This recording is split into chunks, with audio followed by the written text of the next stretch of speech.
Bonjour et bienvenue sur Dukascopy TV. Aujourd'hui, Iveta Gerasimchuk, le chercheur principal à l'IDD, me rejoint au studio pour parler de l'initiative de l'Arctique. Bienvenue Iveta. Bonjour. Commençons par le point principal. Pourquoi travaillez-vous sur l'Arctique? C'est très simple, parce que notre avenir, l'avenir de notre économie, l'avenir de notre société est en Arctique.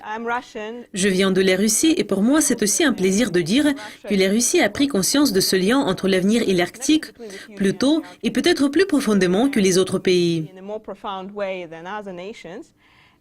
Et je dois dire que dans mon enfance, j'étais toujours fascinée par les dessins animés sur le soleil de minuit et les aurores boréales. J'ai lu les histoires des explorateurs des pôles de la Russie et aussi les récits de Jack London sur l'Alaska. Donc, les autres pays commencent actuellement à comprendre l'importance de l'Arctique pour l'avenir. Mais évidemment, beaucoup de choses ont changé depuis l'époque de Jack London.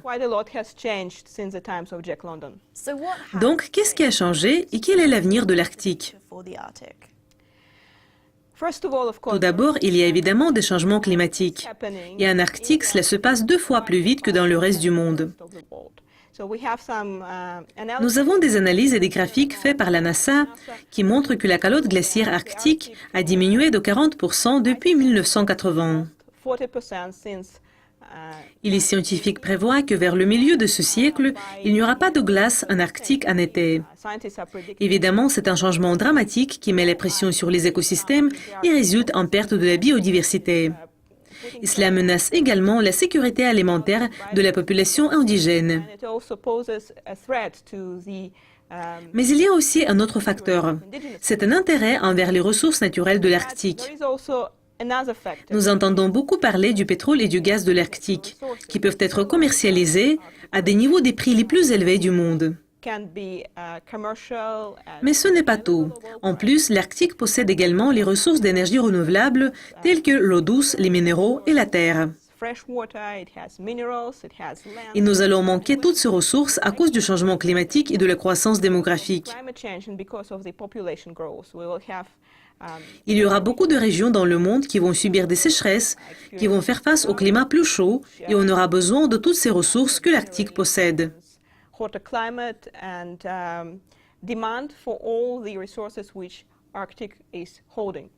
Vous avez dit qu'il y a beaucoup de ressources naturelles en Arctique et qu'on observe un intérêt croissant envers l'Arctique de la part de l'Asie. Pourriez-vous nous en parler un peu plus? Oui, vous avez raison. En 2013, la Chine, l'Inde, la Corée du Sud, le Japon et Singapour sont entrés au Conseil de l'Arctique. Le Conseil de l'Arctique est une organisation intergouvernementale qui réunit les pays autour du pôle arctique. Et la motivation des pays asiatiques est celle que nous avons mentionnée au début de l'interview. Ils comprennent que l'avenir est en Arctique. Ils sont conscients de l'importance géopolitique, militaire et stratégique de l'Arctique, mais aussi du besoin des routes maritimes, des ressources de l'Arctique, de l'eau douce par exemple. Et donc, ils sont devenus de nouveaux membres du bloc de l'Arctique. Compte tenu de l'ampleur des changements que vous avez mentionnés, est-il possible de développer les activités économiques dans l'Arctique sans détruire l'environnement? Quand on parle de l'Arctique, on pense souvent aux ours polaires. Peut-être, Shnid, vous pensez également à l'ours polaire maintenant. Mais en fait, pour répondre à votre question, nous devons penser à un autre animal, à la grenouille.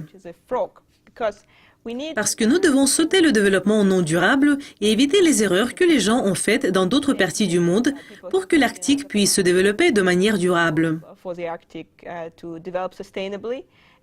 Heureusement, nous avons des exemples de ces sauts en Arctique ainsi que dans d'autres parties du globe. Et nous pouvons les réunir. Par exemple, en Arctique, les communautés indigènes et en général tous les gens qui y habitent et y travaillent ont une grande expérience constructive d'adaptation. Soit il s'agit de l'adaptation à des conditions météorologiques extrêmes, soit de passer des igloos à l'Internet en une seule génération. C'est un changement dramatique et constructif. Et dans d'autres parties du monde, nous avons une expérience de partenariats public-privé verts, de mesures de protection de l'environnement, des politiques économiques et sociales pour promouvoir le développement durable. Nous avons également une expérience dans le domaine des énergies renouvelables. Nous ne devons pas tout simplement dépendre de l'Arctique en matière du pétrole et du gaz. Nous pouvons également profiter de son hydroélectricité, développer ses ressources de l'énergie éolienne et de l'énergie thermique. Et c'est ce dont s'occupe mon institut, l'IIDD, l'Institut international du développement durable. Nous réunissons des histoires de sauts énormes et des succès de l'Arctique pour les présenter au monde entier, et vice-versa. Nous travaillons avec d'autres ONG et organisations de recherche. Nous travaillons avec les gouvernements, avec le Conseil de l'Arctique. Nous travaillons également avec les entreprises et les communautés indigènes. De cette façon, nous pouvons construire l'avenir de l'Arctique et cela signifie également notre avenir qui sera plus durable. Vraiment, il y a beaucoup de changements intéressants dans l'Arctique. Merci beaucoup de votre présence aujourd'hui, Iveta. C'était un plaisir. C'est tout pour le moment. Merci d'être avec nous et restez à l'écoute de Yucascopy TV. Au revoir. Bye for now.